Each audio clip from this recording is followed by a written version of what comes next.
Hi, I'm Mark from Gloucester Civic Trust, and this is John Eales. Hello. So, tell me about yourself, John. John Eales. I'm a Gloucester boy, born and bred in Tuffley. Lived there all my life until grown up. Got married and moved away a little bit. But passionate about the siege of Gloucester during 1643, particularly the fighting around Gloucester during the siege. What got you excited about the siege of Gloucester in particular? I used to go for my sins, used to go to Beaufort School, comprehensive school, and we were doing history, Industrial Revolution, normal stuff like that. Didn't really excite me. Always had an interest in military history. And then for one lesson, the teacher went off on a tangent and we did the siege of Gloucester. Oh, wow. And just one 45 minutes where I actually sat there and listened and wasn't sort of playing around or anything. I just sat there and I was absolutely enthralled.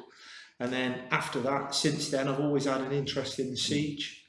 And there's a lot of information out there I've been reading that, and you've got to put it all together and walk around Gloucester. So it's a bit like a detective sort of. Yeah. There's a lot of back stuff. in time. A lot of stuff you can still see in Gloucester from the Civil War, not necessarily the siege, but certainly from that period in the 17th century.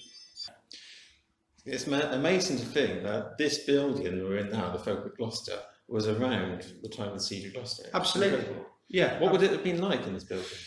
Well, the part of Gloucester we're in now, at the bottom of Never Eat Shred of Wheat, Westgate Street, I always got to do that. We had Royalist artillery batteries just out the back of St Catherine, what is now St Catherine's Church, what's left of it. So we were well in range here for some of the artillery fire coming from the Royalists. St Nicholas just outside here, a truncated spire, and we know that was heavily hit during the siege. A lot of people say it was actually shot off during the siege, but it wasn't. It looks as if it was heavily damaged, and then it was pulled down for safety at late 1700s. But where we are now, we were definitely hit. We were definitely in the area where artillery was actually hitting. So it would have been a really hustle and bustle with soldiers going back and forth. I mean, you got the gate, Westgate Street, just down here. The gate which is going out towards the Royalist Forest, going out to the Severn. There was no wall in this particular part because we got the beautiful River Severn, which was protecting the city. But so there was artillery coming in. Hatton, we know that the only deserter who actually went from the city to the Royalists, he jumped in the Severn just down the road here and swam across. Wow. So he would have, he'd have walked past the building where we are now. But certainly there would have been soldiers billeted in this building. We know there would have been soldiers billeted here during the Civil War. So obviously you've been investigating the siege of Gloucester for many years now. What's the most exciting thing for you? What's really like, wow, I didn't realise that? I think for me, it's just getting around the city itself and seeing the musket ball strikes that I could take. I'm a passionate Gloucester person, and my big hate is the people who say Gloucester's got nothing, Gloucester's got nothing. Unbelievable. I could take somebody around Gloucester for a whole day and show them history, and I can actually take you now within 5 minutes from where we are now and put your hand where musket ball strikes are. Not from the fighting. So would it be sort of one of these? Yeah. I mean, these are lead musket balls. These were found at Hynham, not far from here, where there was a lot of fighting on the 24th of March 1643, so before the siege. So that's a soft lead musket ball. So these things, you can see the musket ball strikes in Gloucester. They've got quite a weight to them. Do a lot of damage. You look at it and you think, oh, that's not going to do anything. No, but it's quite a weight to it. I mean, a lead musket ball, you're looking end of the Middle Ages when guns first came in. That's pretty much what it is. That's what they were also firing at Waterloo in 1815.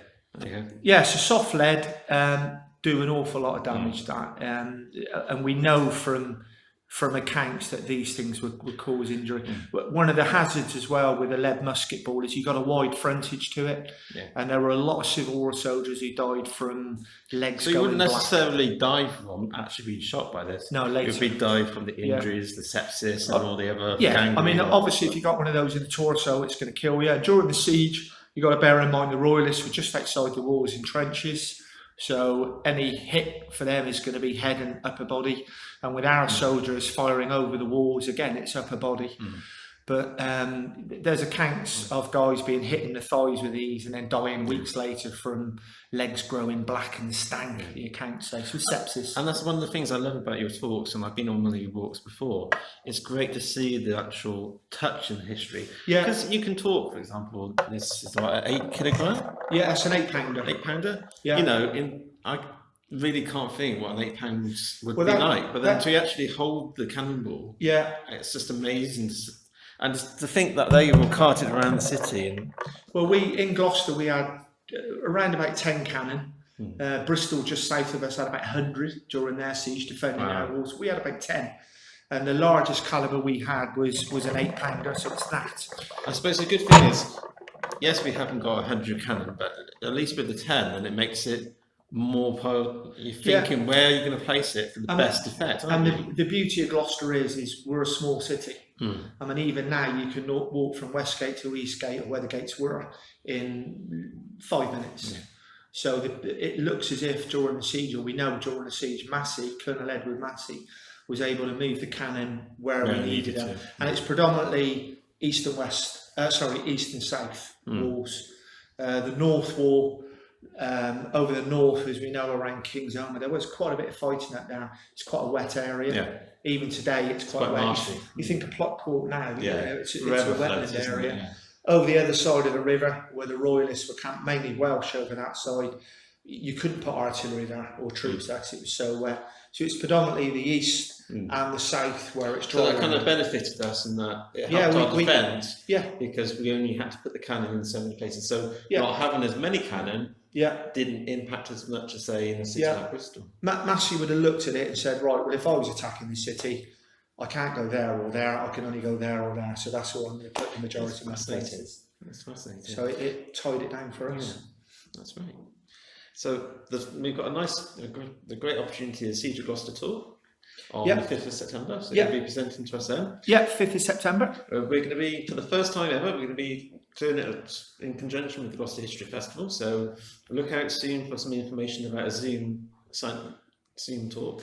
And then again, and the History Festival will also be broadcasting it through their website. So Yeah. keep an eye out. It'll be coming very soon. Hope to see you there. Thank you.